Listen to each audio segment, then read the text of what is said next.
আসসালামু আলাইকুম সুপ্রিয় সুধী, শুভ অপরাহ্ন। আমি এই মুহূর্তে দাঁড়িয়ে আছি Bangladesh academy for rural development, bird, Comilla. এটির দ্বিতীয় তলায় অবস্থিত হোস্টেল ক্যান্টিনের বা ডাইনিংয়ের ছাদে, এবং এখান থেকে বার্ডের যেটুকু দেখা যায়, দৃশ্যনীয় যেটুকু দৃশ্যমান আমি দেখানোর চেষ্টা করছি। আমার বাম পাশেই দেখতে পাচ্ছেন নানা প্রজাতির ফলের গাছ, যেমন সফেদা, তারপর হচ্ছে আম, এরকম আরও অনেক রকম ফলের গাছ রয়েছে। আমি ক্রমান্বয়ে একটু ডান দিকে যাচ্ছি। সামনের ভবনটি হচ্ছে লাইব্রেরি ভবন, এবং আমার সামনে হচ্ছে ফ্লাওয়ার গার্ডেন। আপনারা স্পষ্ট দেখতে পাচ্ছেন ফুলে ফুলে ক্যাম্পাস যেন সুশোভিত হয়ে গিয়েছে।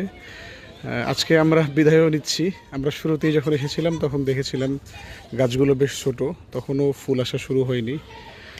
আজকে সত্যিই যেন বার্ড ক্যাম্পাস আমাদেরকে বিদায় জানানোর জন্যই ফুলে ফলে ভরে উঠেছে।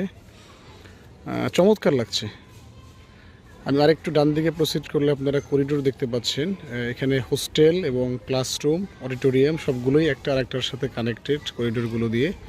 এবং ডান পাশের বিল্ডিংটা হচ্ছে প্রশাসনিক ভবন। এখানে ডিজি মহোদয় সহ বার্ডের প্রশিক্ষণ বিভাগ বসে। আমার সামনে বড় ভাই নাজমুল ইসলাম মাসুদ ভাই, আমাদের সবার শ্রদ্ধেয় এবং ভালোবাসার। ভাইয়ের ব্যক্তিত্ব, আচার আচরণ, ব্যবহার, ফিলোসফি চমৎকার। ভাই বলছে আমাকে অনেক ভালোবাসে। Actually it's my great pleasure and honour true. Thank you, সবাই ভালো থাকবেন।